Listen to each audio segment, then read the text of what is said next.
오늘은 제가 이제 이 감세 문제를 좀 들고 나왔습니다. 들고 나왔는데요. 제목은 이제 불공평한 조세 체계. 우리 조세 체계가 얼마나 불공평한지.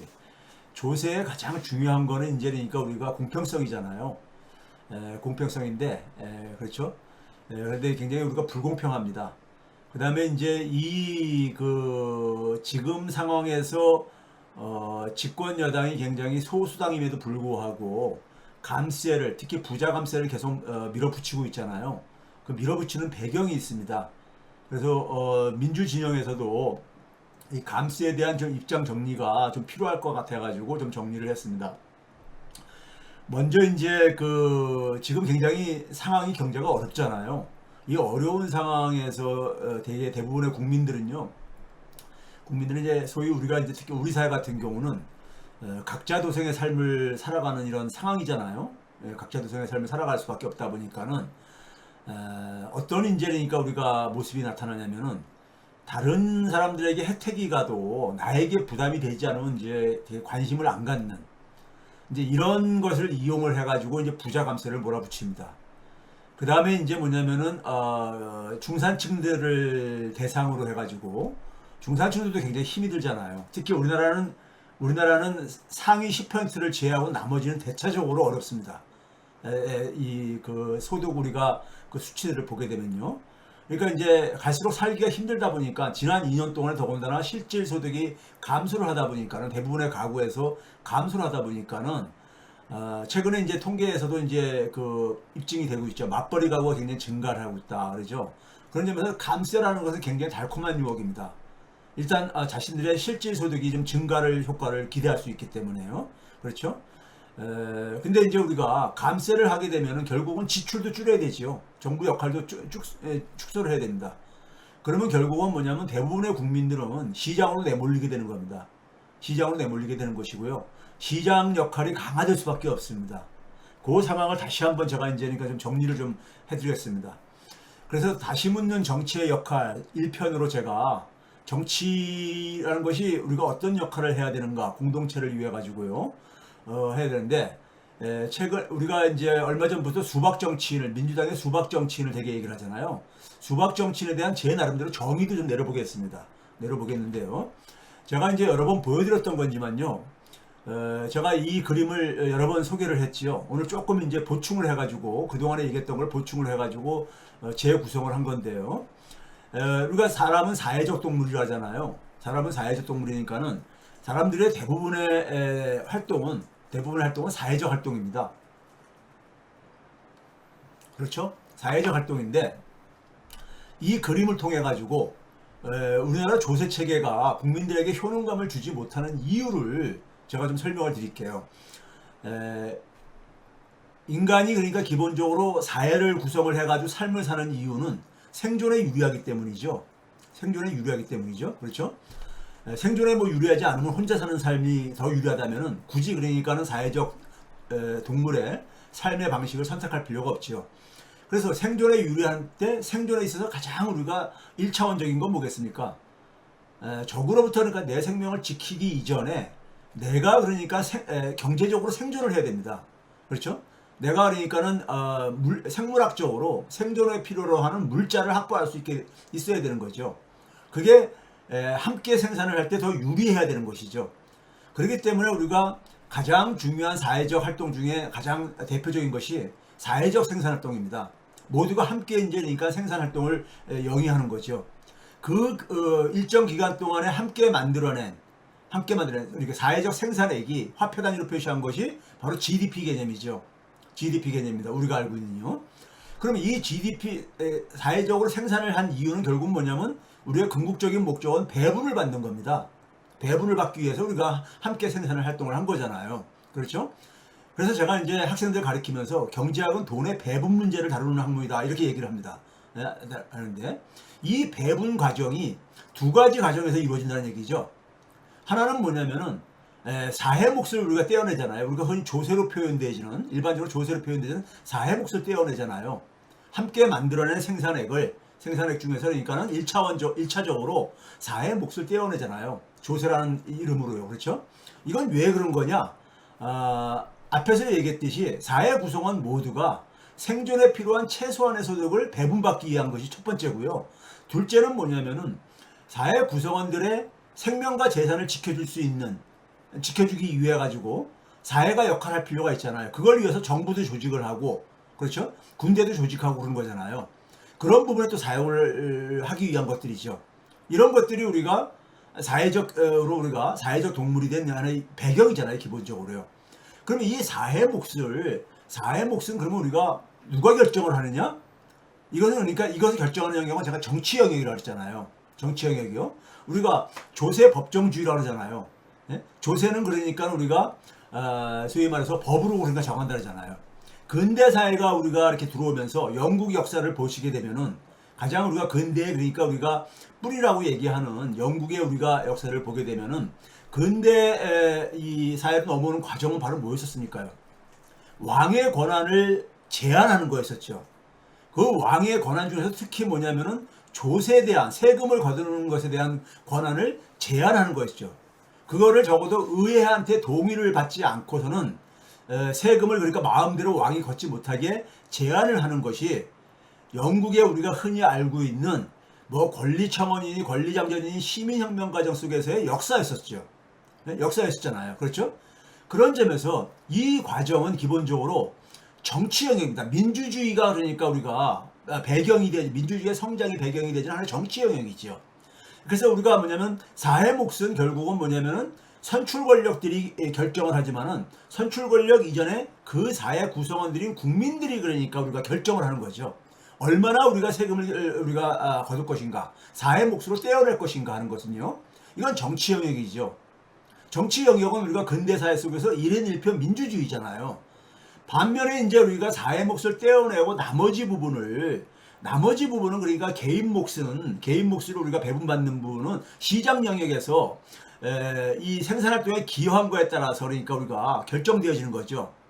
그 시장 영역이 바로 경제활동 영역으로 우리가 표현하는 영역이고요. 정치 영역이 바로 이제 그러니까 이 사회 몫을 그러니까 우리가 사회 몫이 바로 작동하는 영역이죠. 이 두 가지 영역은 절대적으로 균형이 필요한 거죠. 어느 한쪽이 과잉되게 되면요, 이 사회는 유지 운영이 불가능해집니다. 시장 영역은 어떤 영역입니까? 돈의 힘이 지배하는 곳입니다. 시장 영역은요, 그렇게 공정한 곳이 아니에요. 돈이 그러니까 많은 사람이 유리한 게임을 할 수 있는 곳이잖아요. 그렇죠? 우리가 은행을 이용할 때도 돈이 많은 기업이 훨씬 더 적은 금리로 이용을 할 수 있잖아요. 그렇죠? 그렇기 때문에 시장 영역만 그러니까 우리가 존재한다면은, 시장 영역이 너무 과잉되게 되면은 굉장히 불공정한 사회가 될 수밖에 없어요. 불공정은 갈수록 심화가 될 수밖에 없지요. 그러니까 정글 사회처럼 될 수밖에 없잖아요. 그렇죠? 그래서 그럴 경우에 결국은 뭐냐면 시장은 지속 불가능해지잖아요. 반면에 우리가 정치 영역이 너무 과잉되게 되면은 어떻게 되겠습니까요? 기계적으로, 절대적으로 그러니까 평등하게 배분하려고 할 게 아니겠습니까? 우리가 실패한 우리가 현실 사회주의가 바로 그 하나의 대표적인 경우이지요. 그래서 정치나 경제가 어느 한쪽이 지나치게 과잉되게 되면은 사회는 그러니까 제대로 그러니까 유지되거나 운영되기가 힘듭니다. 그래서 균형이 굉장히 필요합니다. 정치와 시장 영역의 균형이 굉장히 필요하고 시장과 민주주의의 균형이 굉장히 필요로 하는 거죠. 그렇죠? 이게 불균형이 됐을 때 사회는 필연적으로 위기를 맞습니다. 대표적인 게 대공황이죠. 대공황 이후에 루즈벨트의 소위 말해서 사회 개혁이 바로 이 시장의 과잉을 제어하는 쪽으로 진행된 것도 바로 그러한 배경입니다. 그렇죠? 그러면 이제 우리가 이 두 가지 영역으로 그러니까 우리가 함께 만들어낸 사회적 생산액이 이 두 가지 영역에서 그러니까 배분이 되어졌을 때 두 가지 영역에서 우리가 존재하는 개념이 바로 이제 우리가 경제활동에서 가장 중요한 게 소득과 금융의 문제잖아요. 소득과 금융의 문제인데 시장 영역에서 결정되어지는 소위 말해서 이 생산액의 배분은 이게 바로 시장 소득인 거고요. 그리고 여기에서 우리가 돈의 배분을 하는 것이 민간금융이죠. 프라이빗 파이낸스죠. 영어로 표현한다면요. 반면에 사회 몫을 가지고도 마찬가지로 소득과 돈을 배분을 하지요. 소득을 배분하는 게 바로 사회소득인 겁니다. 우리한테는, 우리 사회는 굉장히 이게 그러니까 우리가 낯설게 느껴지는 이유는 정치가 제대로 우리가 작동하지 않기 때문입니다. 민주주의가 굉장히 취약하기 때문입니다. 시장이 굉장히 과잉되어져 있기 때문에 생기는 거예요. 그렇죠? 근데 사회소득은 우리가 기본적으로 사회를 구성할 때 기본적으로 우리가 전제 조건입니다. 마찬가지로 그 사회 몫을 가지고 우리가 마찬가지로 돈의 배분이, 금융적인 배분이 이루어지는 걸 사회금융이라고 한댔잖아요. 이게 바로 그러니까 우리가 중앙은행이 만들어진 배경이라고 했잖아요. 이 사회소득과 사회금융을 합한 개념이 퍼블릭 파이낸스입니다. 퍼블릭 파이낸스예요. 이걸 우리는 지금 재정이라고 번역을 하는데 원래는 공공금융이죠. 공공금융이죠. 공적금융이죠. 즉 사회적인 영역에서 그러니까 우리가 배분되어지는 소득과 금융이죠. 돈이죠. 그렇죠? 이 부분은 이게 이제 그러니까 선출 권력이 여기는 그러니까 우리가 산출 권력들이 이걸 결정하는 부분이잖아요. 이 사회소득과 사회금융을 얼마만큼 그러니까 우리가 이 할당을 할 것이고 배분할 것이고 그 다음에 이것을 우선순위를 어떻게 정하냐는 것은 선출 권력들이 하는 거잖아요. 선출 권력은 결국 뭐냐면 국민들이 우리가 그 지지를 통해서 우리가 정당성을 갖게 되는 것이고요. 그렇죠? 반면에 시장 영역은 우리 사회를 보게 되면 누가 지배합니까요? 돈이 많은 집단이 누구예요? 재벌하고 그 다음에 금융자본이죠. 재벌하고 금융자본이죠. 그렇죠? 그래서 이 부분이 소위 말해서 재벌과 금융자본은 여기는 그러니까 우리가 돈의 힘이 지배하는 곳이잖아요. 돈의 힘이요. 그렇죠? 이 양자가 있는데 만약에 시장 혼자만 그렇게 과잉되게 되면은 세상은 대한민국 사회는 재벌과 금융자본의 이익만 계속 확장될 수밖에 없는 거예요. 네? 대다수 그러니까 국민들은 굉장히 그러니까 우리가 빈곤에 내몰릴 수밖에 없습니다. 우리 사회가 굉장히 살기 힘든 이유는 바로 공적 자금 배분에 문제가 있기 때문인 겁니다. 공적 자금 배분에 있어서요. 그러면 이 공적 자금 배분이 제대로 안 되는 이유는 뭐냐? 선출 권력들이 제대로 역할을 못하기 때문인 것이고요. 근본적인 것은요. 두 번째는 공적 자금의 기능적인 배분 역할을 누가 하고 있습니까요? 관료들이 하고 있잖아요. 관료들이요. 그렇죠? 관료들이 하고 있는데 이게 되게 우리 사회 속에서 보면 기재부죠. 기재부가요. 제가 이제 7월 중순에 이제 그러니까 민주당 의원을 대상으로 모피아 개혁에 대해서 하도 부탁을 하길래 강연을 하기로 했는데 한번 그것도 나중에 시간 되면 소개를 할게요. 이 관료들이 그러니까는 관료들은 뭐냐면 선출 권력이 결정한 부분을 집행을 하는 역할이죠. 근데 그게 아니라 이들이 그러니까 공적 자금의 배분까지 결정을 하고 심지어 뭐냐면 사적 자금에 지원을 하는 역할을 하고 앉아있단 말이에요. 왜 그러냐? 관료들이 자본에 포획됐기 때문인 겁니다. 포획됐기 때문에. 이게 이제 모피아 개혁의 기본이죠. 공무원은 기본적으로 어떤 역할입니까? 관료라는 것은요. 선출 권력이 결정한 것을 집행을 하는 역할인 거예요. 집행을 하는 역할인데 그게 아니라 자기들이 결정을 하고 자기들이 집행을 하고 더 그 결정과 집행을 목적이 어디냐면은 목표가 뭐냐면은 사적 자금이 지배하는 민간 자금이 지배하는 재벌과 금융자본의 이익을 지원하는 역할을 하다 보니까 대한민국이 이렇게 힘든 겁니다. 이거 개혁 안 하면은 검찰 권력 못지않게 이거 개혁 안 하면요 대한민국 국민들은 그 어려움에서 벗어나기 힘들어요. 대부분은요 90%는요 벗어나기 힘듭니다. 벗어나기 힘들어요. 이걸 이해하셔야 돼요. 그럼 제가 그래서 정치인들 만나면 그런 얘기합니다. 당신들의 역할은 저 잠깐 시장을 쳐다보고 시장의 활동을 지원할 역할을 잠깐 하고 되는데 당신들의 역할은 그게 아니야. 시장은 당신들이 지원하지 않아도 잘 돌아가.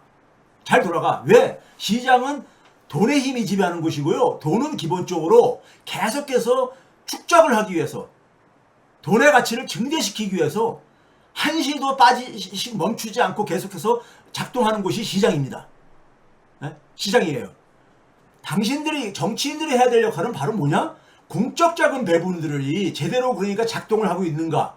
이거를 지금 당신들은 해야 될 역할인데 이 부분에 대한 이해가 기본적으로 안 되어 있다 보니까는 대한민국 국민들 대다수가 너무너무 힘들게 사는 이유다. 그러니까 당신들은 자꾸만 시장 쳐다보지 말고 당신들의 주어진 역할은 바로 선출 권력의 역할은 이 공적 자금의 배분을 이 균형을 맞추는 역할을 해야 되는 것이다. 하는 걸 이 얘기를 잠깐만 합니다. 윤석열이 왜 욕을 듣는 겁니까? 기업들 자본이 그러니까 원하는 것을 자꾸만 해결해 주려고 하고 있잖아요. 그건 대통령이라는 것은 정치인의 그러니까 하나의 최고의 표상이잖아요. 예? 정치가 뭘 해야 되는지를 모르고 있는 거예요. 그러니까 이렇게 힘든 겁니다. 경제가 이렇게 망가지는 거예요. 예? 망가지는 겁니다. 예? 그러니까 여기서 이제 그러니까 우리가 이 역할을 이거를 이해를 하신다면요. 정치가 왜 필요한지를 이해를 할 것이고요. 정치인들이 뭘 해야 되는지를 이해를 하실 겁니다. 그래서 제가 이제 정치적인 수박의 조건과 정의를요. 볼 때 먼저 그 얘기하기 전에 대한민국에는요. 현재 사악한 보수 집단과 무능한 보수 집단만 존재하고 있습니다. 저는 대한민국에는 진보라는 정치 세력적으로 그러니까 진보는 존재하지 않는다고 보고 있습니다. 왜 그러냐면은 진보는 시대적으로 계속 진화할 수밖에 없는 개념이잖아요. 고정된 개념이 아니라요. 보수도 마찬가지지만은 사악한 보수라는 건 뭐냐면요. 사악한 보수라는 건 뭐냐면 이 시장 권력, 즉 돈을 그러니까는 숭배하는 집단입니다. 사악한 보수라는 건요. 그러니까 시장 권력의 시장을 지원하면서 혹은 추종함으로써 시장 권력을 돈의 힘을 추종함으로써 자신의 경제력을 축적하려는 즉 축제하려는 정치 세력입니다. 사악한 보수라는 것은요. 네? 이건 뭐니까 정치 집단일 수도 있고 언론 집단일 수도 있고 검찰 집단일 수도 있고 모피아 집단일 수도 있고 다 여기에 이제 포함되는 겁니다. 넓은 의미에서는요. 사악한 보수라는 건요. 근데 무능한 보수라는 건 뭐냐면은 그나마 민주주의를 좀 하겠다는 민주주의에 대한 의식이 있는 정치 집단인데 사회경제적인 약자를 그러니까 대변하는 역할을 하겠다. 네? 이렇게 이제 정치적인 후견인 역할을 하겠다. 이렇게 가지만은 문제는 뭐냐면 앞에서 얘기한 정치 역할을 잘 이해를 못하는 거예요. 그러다 보니까 이걸 외면하고 있죠. 결과론적으로요. 정치해야 할 역할을 실행하지 않는 거죠. 네, 않는 거죠. 이게 바로 그러니까는 무능한 보수인 겁니다. 근데 21세기에 있어서 진보는요. 이게 이제 그러니까 우리가 적어도 18세기부터 20세기에 왔었던 보수의 정의입니다. 네? 이건 보수의 개념이에요. 보수의 개념입니다. 네? 그런데 지금 21세기의 진보는 뭐냐면요. 21세기 진보는 저는 어떻게 정의하냐면요. 중심주의. 이건 국가 중심주의일 수도 있고요. 자본 중심주의일 수도 있고 남성 중심주의일 수도 있고 인간 중심주의일 수도 있고 중심주의라는 개념이 있잖아요. 중심주의라는 건 뭐냐면 중심이 있고 중심이 있으면 바로 주변이 있는 거죠. 네? 중심과 주변의 관계는 유계적인 관계이죠. 유계적인 관계예요. 지배와 복종의 관계이죠. 그렇죠? 그러니까 힘에 의존해 가지고 자기 이익 극대화를 추구하는 게 바로 이게 중심주의입니다. 저는 모든 유형의 중심주의가 지금 저는 파산 선고를 받고 있다고 보고 있습니다. 대표적인 게 기후위기예요. 기후위기라는 걸 가만히 보면요. 우리가 한번 봐보세요. GDP 규모가 큰 나라들, 대한민국도 포함되죠. GDP 규모가 큰 나라들은 되게 어떻습니까? 에너지를 굉장히 값싸게 사용을 하고 있는 거예요. 화석연료를 굉장히 값싸게 사용하고 있잖아요. 값싸게 사용한다는 건 뭐냐면요. 화석연료를 그러니까 사용을 해가지고 얻는 경제적인 이득에 비해 가지고 화석연료를 사용을 해가지고 우리가 발생시키는 비용이 있잖아요. 대표적으로 온실가스지요. 여기에 대한 비용을 값을 제대로 지불을 안 하는 거죠. 그러니까 화석연료를 굉장히 남용을 하고 있는 거죠. 경제 규모가 큰 나라들이 그런 거잖아요. 왜 그러느냐? 자기가 그러니까 우리가 이걸 경제학에서 우리가 부정적인 외부 효과라 그러죠. 외부 효과요. 자신의 그러니까는 경제적인 이익 추구가 어떤 비용을 자기 발생한단 말이에요. 모든 선택은 이익도 존재하지만은 그것에 따른 그러니까 우리가 비용도 발생한단 말이에요. 그러면 이 이익과 비용이 그러니까 우리가 균형을 맞춰야 되는 것이거든요. 그런데 이익이 비용보다 크면은 그 선택은 과잉 선택되게 되죠. 과잉 선택하게 되죠. 그렇죠? 그리고 지금 바로 기후위기가 그겁니다. 경제 규모가 큰 나라들이 화석연료를 굉장히 값싸게 이용하는 거예요. 부자들이 값싸게 이용을 하는 겁니다. 기업들이 값싸게 이용하는 거예요. 그러니까 온실가스의 발생이 이게 억제가 안 되는 거잖아요. 네? 억제가 안 되는 거예요. 그거는 뭐냐면 전 세계에다가 전 세계에다가 이것의 비용을 전가하는 거니까요. 전가함으로써 자기들이 지불해야 되는 비용을 화석연료를 사용하는 집단들이 그 비용을 제대로 지불 안 하고 있는 거잖아요. 그러다 보니까 이게 과잉 발생하는 거예요. 온실가스가요. 이게 바로 중심주의죠. 중심주의요. 이게 우리가 21세기에는 전 지구적으로 이게 그러니까 지금 확장이 된 거예요. 과거의 19세기, 20세기에는 자기이익 극대화가 대개 국민 경제 내에서 그 나라 안에서 그 사회 안에서만 이게 대개 이게 파생이 됐는데 이게 시간이 증가되어지면서 전 세계적인 문제로 이게 되는 겁니다. 그러니까 인간 중심이 바로 그거잖아요. 인간과 자연 간의 공존이 아니라 인간이 자연을 그러니까 자신의 이익을 위해 가지고 이용을 하는데 그것에 따른 어떤 자연의 파괴에 대해서 비용을 제대로 지불하지 않는 거잖아요. 비용이 제대로 산정이 안 되는 거잖아요. 그러니까 이게 그러니까는 과잉 개발이 되는 거잖아요. 과잉 개발이 됨으로써 그러면서 그러니까 우리가 이것이 자연과 균형의 파괴가 우리가 그러니까 새로운 그러니까 우리가 이런 신종 바이러스들 계속해서 우리가 등장하는 이유도 팬데믹이 자꾸만 생기는 이유도 그런 것들이잖아요. 그런 거죠. 그런 점에서 이걸 하려면은 사실 자기 이익 중심주의가 이게 그러니까는 적어도 국가를 벗어나 가지고도 이게 억제가 되는 이 움직임이 생겨야 됩니다. 이게 이제 진보죠. 그런데 우리가 서양에 보게 되면 영국을 비롯해서 독일도 마찬가지고요. 저는 심지어 스웨덴도 마찬가지라고 보는데 그쪽에 소위 좌파 집단들, 자기들이 그러니까 정치적인 진보라고 하는 세력들이 보게 되면요. 어떤 세력들이 어떻습니까요? 국가 중심주의, 국가 이익 중심주의에서 한치도 못 벗어나 있습니다. 한치도 못 벗어나 있어요. 예를 들어서 독일에 있어서 3인당이 전통적으로 지금도 마찬가지지만요. 지금은 더해졌죠. 소위 말해서 이제 제3으로 그러니까 자꾸만 이게 소위 우경화 되어지면서요. 그러면서 뭡니까요? 자국에서 나오는 그러니까 우리가 그래서 원전 그러니까 폐기물 같은 것들을 저기 그러니까는 이 빈곤한 나라에서 그것을 그러니까는 돈 받고 수입을 해주겠다고 해가지고 거기다 팔고 그러잖아요. 네? 그렇죠? 그런 점에서 이 19세기, 20세기에 소위 그러니까는 진보를 자처했었던 노동자 세력들, 노동자 계급 세력들도요, 기본적으로는 적어도 21세기에서는 보수입니다. 저는 보수라고 봐요. 예? 자기이익 중심주의거든요. 그런 사고로는 지금 우리가 저는 기후위기는 해결할 수 없다고 봅니다. 결국은 파국이 올 수밖에 없다고 봐요. 왜? 이건 경제학적인 논리입니다. 이익이 비용보다 훨씬 더 크거든요. 이게 어떻게 억제가 되겠어요? 기업이 이거를 그러니까 온실가스 배출에 따른 비용을 제대로 지불하지 않는데 이걸 왜 멈추겠어요? 이걸 사용을 왜 멈추겠어요? 화석연료를요.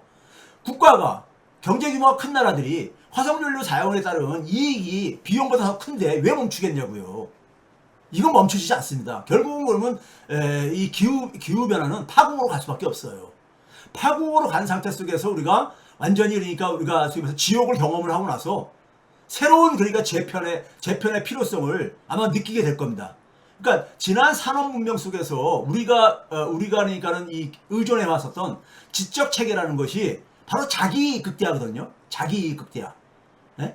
힘에 의존해 가지고 자기 극대화를 추구하는 이 중심주의 가치관 세계관이 사실 파산을 한 결과인 겁니다. 이게 지금요.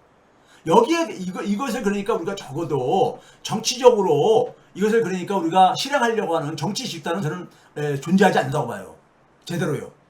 네? 그런 점에서 저는 지금 진보는 존재하지 않고 보수만 존재하는데 이 현실 속에서 보수가 일단 그러니까 우리가 초국가적인 문제는 두 번째 문제이고요. 일단 사회를 유지 운영하기 위해서 보수가 이게 무능해가지고는 사악한 보수한테 매번 당한다 이거예요. 네? 사악한 보수한테 당하게 되면 인간 사회는 완전히 지옥이 됩니다. 지옥이 돼요. 지금 우리가 경험하고 있듯이요. 그러니까 보수가 굉장히 유능해야 되는데 보수가 그러니까 유능하다는 얘기는 바로 정치 역할을 이해를 해야 되는 거예요. 자꾸만 시장을 쳐다보고 시장을 지원하려고 하는데 이게 그러니까 굉장히 정치인의 기본적인 의미를 모르는 거예요. 의미를 모르는 거야. 정치가 할 역할을 모르는 겁니다. 제가 국회의원들 만나면 이 얘기를 꼭 해요. 당신들은 정치의 역할을 이해를 못하고 있다. 자꾸만 시장을 지원해 주려고 하고 앉아있는데 시장은 지원해 주지 않아도 잘 돌아가. 그렇게 돼 있어 거기는. 네? 기본적인 성질이 돈이라는 것은 계속해서 돈의 가치를 늘리려고 하는 이게 굉장히 강한 힘이 존재하기 때문에 당신들이 그쪽을 지원 안 해줘도 잘 돌아가. 당신들이 해야 될 역할은 바로 정치 역할이에요. 정치 역할은 바로 뭐냐? 시장에 비해 너무 시장이 과잉된 것을 균형을 맞춰줘야 되는 거야. 사회소득과 사회금융을 복원시키고 정상화시켜야 되는 것이야. 이게 바로 그러니까 정치인의 역할이야 그래요. 유능한 보수라는 것은 바로 이 정치 역할을 이해하고 실행하는 그러한 정치 세력입니다. 그런 점에서 정의로운 정치 세력이죠. 그럼 여기서 이제 우리가 민주당 수박을 정의할 때 대부분 그러니까 우리 그 민주당에 그러니까 우리가 이 지지층들이 수박이라고 하는 사람들 보게 되면은 시장 권력을 지원하는 민주당 정치인입니다. 네? 그러니까 껍데기만 그러니까 민주주의 가치를 표방하는 민주당에 있지만은 시장 권력을 지원하는 민주당 정치인들이 국민들 눈에는 보게 되면은 저 국힘당하고 별 차이가 없어 보이거든요. 네? 그러니까 자기들이 그러니까 굉장히 이 시장 권력을 추종하다 보니까는 정치적인 선택을 할 때도 보게 되면 국민들이 원하는 거하고 굉장히 배치된 선택을 하고 그러잖아요. 네? 그렇죠? 그런 점에서 그러니까는 정치적 수박이라는 것은요, 정치적으로 수박 정치인이라는 것은 정치 역할을 그러니까는 외면하고 심지어 뭐냐면 시장 권력을 추종하고 지원하는 이런 성격을 갖고 있는 정치인들을 얘기하는 겁니다. 이런 성격을. 제가 그래서 윤석열 권력에 대해서 싸움을 하는 정치인들, 민주당 정치인들에 대해서도 개인적으로 제가 지지 선언을 안 하는 정치인들이 있어요. 왜 그러냐면 그 이유가 있습니다. 그 사람들은 기본적으로 저는 이제 그 사람들의 활동을 가지고 평가를 합니다. 활동을 가지고 평가를 해요. 그 사람들이 공직에 있을 때 아니면 책임적인 역할에 있을 때 어떤 그러니까는 선택을 했고 어떠한 그러니까 조치를 취했는가 했을 때 제가 그래서 지지 안 하는 정치인들은 그 사람들이 다시 그러니까는 중요한 자리를 차지했을 때 이게 다시 그러니까는 국민들을 배신할 수 있기 때문에 제가 지지를 안 하는 겁니다. 그런 정치인들이 많아요. 그런 정치인이 많습니다. 민주당에도요. 네? 그러다 보니까 여러분들은 그러니까 가끔가다 어떤 정치적인 사건을 통해서 수박이 그러니까 이렇게 그 눈에 보이지만은 제 눈에는 근본적으로 그러니까 그것이 이게 보여요. 자, 그 다음에 이제 우리가 굉장히 지금 살기 어려운 시대이기 때문에 제가 그랬죠. 지금 민주당은 유능해져야 됩니다. 유능한 게 바로 정의로운 겁니다. 정의로운 게 바로 뭐냐? 정치 역할을 제대로 해야 되는 거예요. 정치 역할을 제대로 해야 되는 겁니다. 이 정치 역할은 기본적으로 중고등학교 사회책에 나와 있는 개념인 거예요. 경기 침체 시기, 어려운 시기에 제가 앞에서도 얘기했죠. 일반 대중의 태도는요. 첫 번째, 자신의 경제적인 이익을 증대시키는 정책은요. 지지합니다. 워낙 힘들다 보니까 자기한테 조금만 경제적으로 도움이 되면 지지하죠. 두 번째는요. 자신에게 직접적인 손실은 야기하지 않고 저 간접적으로 돌아오는 것을 이런 것들은 관심이 없어요. 자신의 이익과 무관한 정책은 외면합니다. 종부세, 폐지 이런 거에 대해서 종부세 안 내는 국민들이 그냥 외면하는 거랑 비슷한 겁니다. 이게요. 자신에게 직접적인 손실을 야기하지 않으니까요. 네? 야기하지 않으니까는. 세 번째, 자신에게 직접 손실을 입히는 정책은 저항합니다. 경기 침체 시기에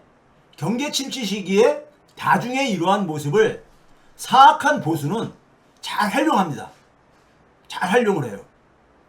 1970년대 미국에서 소위 말해서 그러면 신자유주의가 태동하게 된 배경이 거기에 있습니다.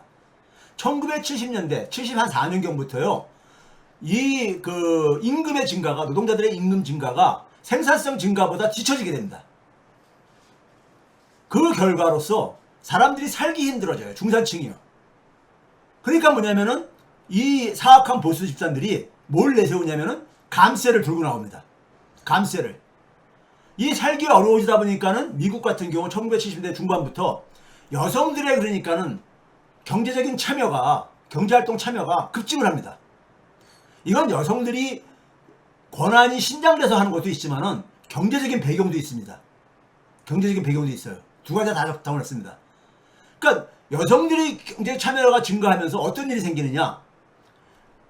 미국의 그러니까는 아동들의 그러니까 사회적 범죄가 크게 증가합니다. 왜? 아이들이 그러니까는 방치가 되니까요. 방치가 되니까요. 예?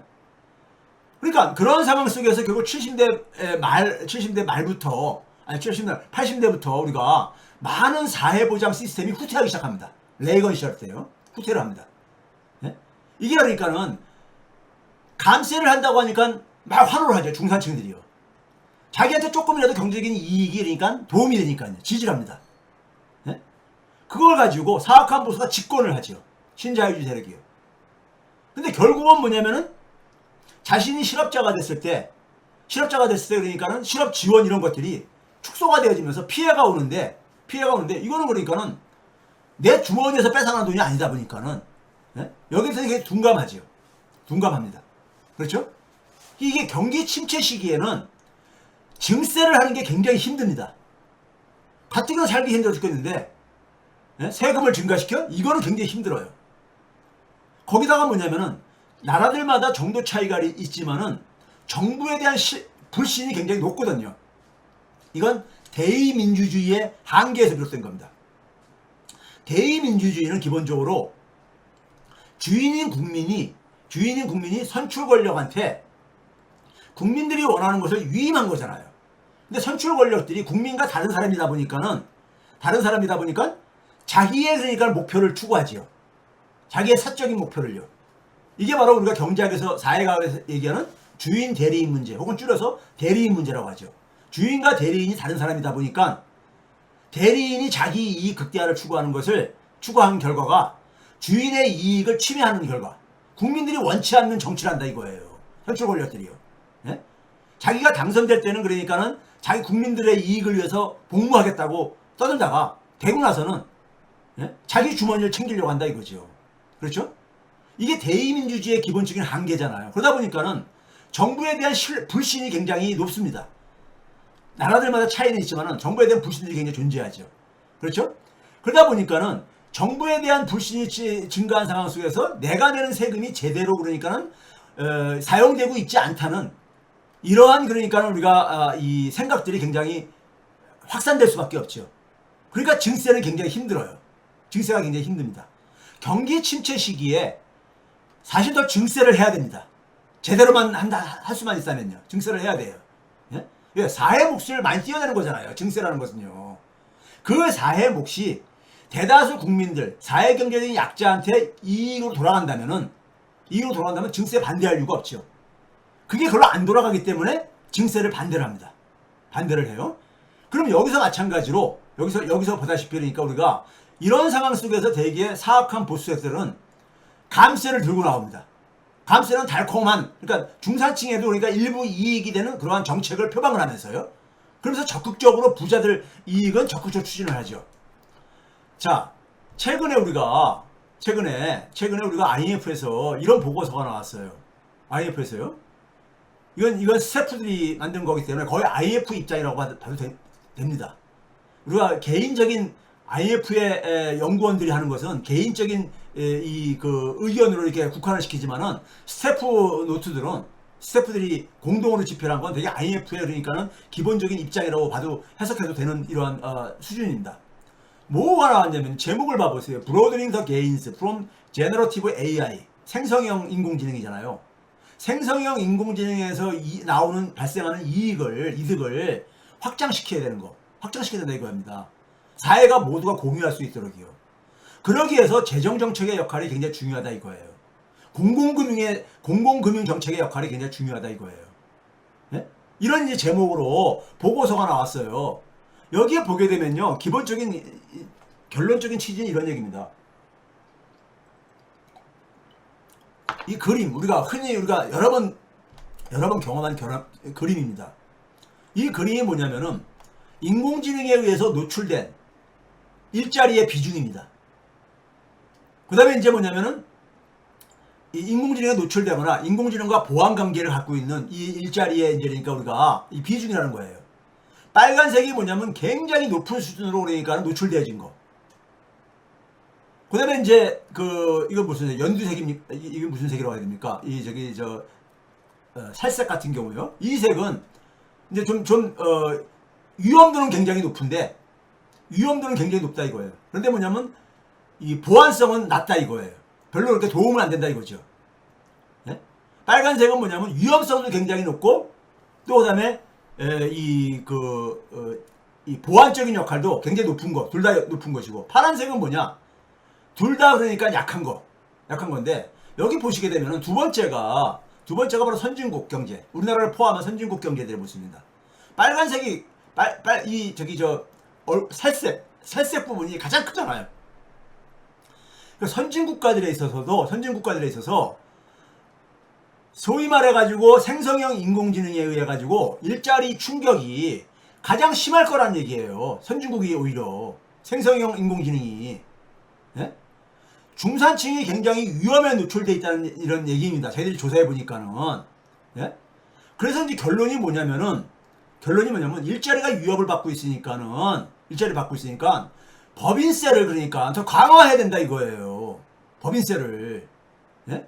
기업들이 바로 이 생성형 인공지능을 적극적으로 활용해서 이득을 추구하는 하나의 경제 조직체이기 때문에 법인세를 더 강화해야 된다 이거예요. 그걸 통해 가지고 사회 보장 시스템을 더 강화해야 된다 이거예요. 에듀케이트 소셜 프로텍션 시스템 그러잖아요. 사회 보험이라든가 소셜 인슈런스라든가 노동시장 프로그램이라든가, 그러니까 그 일자리를 잃은 사람을 지원하거나 실업을 지원하거나 이런 등등이 노동시장 프로그램이잖아요. 그 다음에 사회적인 지원, 예? 이런 것들을 더 강화해야 된다는 거예요. IMF조차도요. 그러니까요. 예? 이런 얘기가 최근에 나온 거예요. 시대가 이렇게 변하는데 우리는 지금 거꾸로 가고 있잖아요. 우리나라는요. 자, 경기 침체 속에서 감세론이 최근에 부상하는 배경은 사실 한국 사회경제 상황에서는요, 증세가 필요합니다. 증세가요. 국가 재정을 보거나 아니면 그 다음에 우리가 대다수 사회경제적인 약자층들을 위해서 사회소득을 강화하기 위해서는 증세가 필요한 거예요. 네? 그런데 지금 같은 구조에서는 증세를 해봤자 별로 효과 못 봅니다. 대다수 국민들이 효능감을 못 느껴요. 그러니까 국민들은 반대하는 거예요. 그래서 반대하는 걸 이해를 합니다. 네? 왜 그러냐면 경기 침체가 장기화되는 국면에서, 특히 우리나라처럼 정치가 실종된 상황에서는요, 더군다나 관료들이 시장 권력에, 그러니까는 시장 권력을 지원하는 이런 역할을 하는 상황 속에서는 전통적인 방식의 증세는 인기가 없습니다. 왜? 증세 해봤자 무슨 복지가 눈에 띄게 강화되지도 않고, 예? 뭐 증세를 해봤자요. 예? 정부가 그러니까 제대로 효능감을 못 주니까요. 정책을 통해서. 예? 그렇죠? 정치가 실종되고 경제 관료들이 시장 권력에 그러니까 상당히 그쪽으로 경사되어 있으니까, 추종하고 있으니까요. 예? 그러니까 증세를 해가지고 확보한 재원을 제대로 그러니까 이것을 대다수 사회경제적 약자들의 소득을 강화하는 쪽으로, 금융을 강화하는 쪽으로 활용을 못하니까는 전통적인 방식으로는 인기가 없습니다. 증세라는 것은요. 예? 그렇죠? 더군다나 경기 침체의 이 장기화되는 국면 속에서 개인들은 어떻게 하느냐? 너무 힘들거든요. 너무 힘드니까 어떻게 하냐면 각자 도생, 우리가 흔히 유행하는 말처럼요, 각자 도생으로 지금 이렇게 버티고 있잖아요. 이게 바로 뭡니까? 혼자만 살아남게 하는 거예요. 사회가, 공동체가 함께 연대를 해야 되는데 민주주의를 그러니까 모두가 외면하고 있는 거죠. 민주주의가 작동한다는 얘기는 연대가 작동하는 겁니다. 한 사회는요, 사회경제적인 약자층이 절대 다수입니다. 절대 다수예요. 이들이 연대를 하게 되면은 민주주의가 강력한 힘을 갖습니다. 연대를 안 하니까는, 지금 뭐냐면 혼자만 살아남기로 하니까, 그러니까 이런 상황 속에서는 눈앞에 자기 이익 추구 셈법인 감세는 굉장히 유혹의 대상이죠. 유혹의 대상인 거예요. 그렇죠? 즉 정치 불신 상황 속에서 관료들의 권한이 더군다나 시장 권력에 경사되어져 있는 이러한 상황 속에서 우리가 지금 직면하고 있는 문제는 뭐냐? 민주당이 직면하고 있는 문제는 뭐냐? 바로 뭡니까요? 사회 몫을 국민에게 돌려주는 제도의 재설계를 해가지고 대다수 국민에게 효능감을 줘야 되는 거예요. 그래서 보수도 굉장히 유능하고 정의롭다는 것을 보여줘야 되는 겁니다. 이게 지금 시대적인 과제인 거예요. 시간이 꽤 흘렀네요. 자, 국가 재정적으로도 불가능하다는 거 제가 여러 번 보여드렸죠. 대한민국 2000년도부터 지난해까지 재정 수지, 관리 수지를 기준으로 모피아들이 주로 삼고 있는 관리 수지를 기준으로 보게 되면요. 재정 준칙을 얘기하는 모피아들이 얘기하는 게 3% 이내에서 재정 적자 관리하겠다잖아요. 우리나라 2020년 팬데믹 이전까지는요. 재정 적자가 3%를 벗어난 적이 딱 한 번뿐이 없었어요. 2009년도 글로벌 금융위기 때요. 뿐이 없었습니다.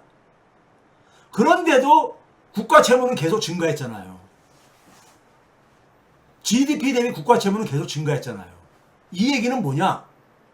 앞으로 재정 준칙을 지키더라도, 즉 재정 적자를 3% 이내에서 관리해도 국가 채무는 계속 앞으로도 증가할 수밖에 없다는 겁니다. 왜? 더군다나 과거보다 성장률은 더 떨어졌거든요. 네? 국가 채무 비중이라는 게 GDP분의 국가 채무 얘기잖아요. 네? 근데 과거보다 성장률은 더 떨어졌잖아요. 결국 국가 재정을 만약에 우려한다면요. 이건 증세를 해야 됩니다. 지금 뭐냐면은 정부가 지금 지출을 많이 안 하고 있음에도 불구하고 적자가 이렇게 계속 그래서 적자가 크지가 않아요. 3% 이내에서 관리가 됐음에도 국가 채무가 증가한다는 얘기는 수입이 적다는 겁니다. 수입이 적다는 거예요. 물론 GDP를 많이 늘리면 되지요. 근데 GDP 늘리는 건 어느 정권이 이건 반대하지 않는 거거든요. 못해서 그런 거지.